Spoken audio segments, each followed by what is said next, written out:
Greetings Internet people, I wanted to make this video in response to the Xbox One reveal event that occurred yesterday to shed some light on what I feel as a gamer, how the community feels about the console, and how Microsoft is approaching this from a business perspective. Now, I want to try to approach this from the business perspective first.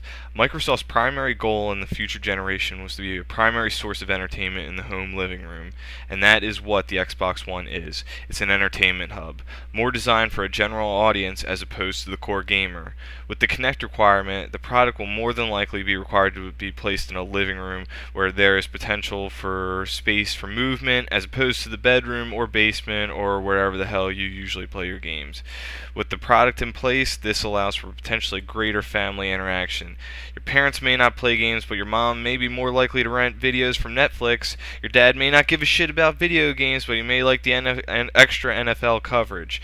Your girlfriend or wife, or whoever the hell your spouse is, may just have one more method to check her Facebook or Instagram. Additionally, with the supposed easy-to-do voice commands, these transitions are easier for this demographic and therefore increasing Microsoft product awareness and potentially creating new product channels and ad revenue.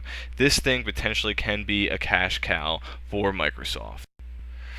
Now that shit is all fine and dandy, but what about the gamer? I really wanted to summarize a few key points to which I feel are major problems that the gamer community has and why they are actually big problems with this console.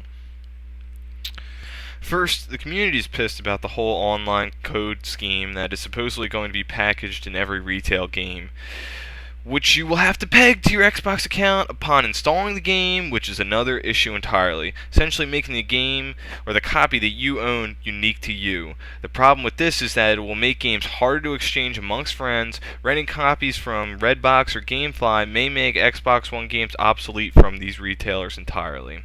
Microsoft has made a comment that you can basically just log into your account at a friend's residence, which would allow you to play the game, which in my opinion seems like a giant hassle and just a fucking giant clusterfuck.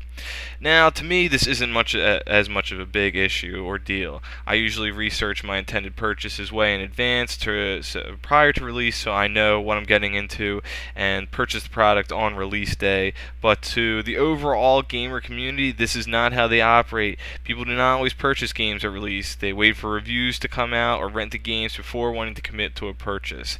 This will definitely need to be addressed going forward, and hopefully it can get revised to the point where games can still be exchanged on a non-dumbass level.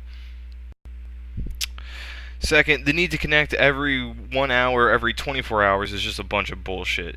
Now, my console is always connected to the internet, so once it's turned on, that's not really a big issue for me. But to the community as a whole, this is a crock of shit. People don't want to log on to the internet so they can play friggin' Skyrim or Fallout or other single-player driven experiences. I'm not sure why they needed this other than for anti-piracy reasons, but I feel this will hurt game sales and overall the product in rural areas where your households can't get broadband internet. So, what the fuck, Microsoft? Get your act together once again.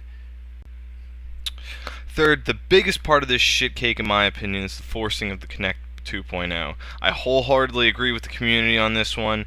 Do not force me to set up a camera in order to pawn those crappy Kinect games on me. Kinect was nothing more than a novelty to the 360, as it should be on the Xbox One. Unfortunately, I do not see this going anywhere, and what I believe will happen is that the developers are going to start modeling and developing their games around this peripheral.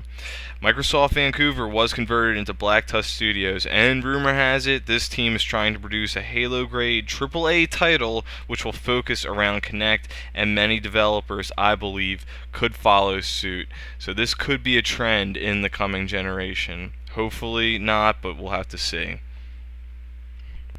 I hope you enjoyed this video. Please give it a like if you found it useful, and subscribe for future content. Thanks, everyone.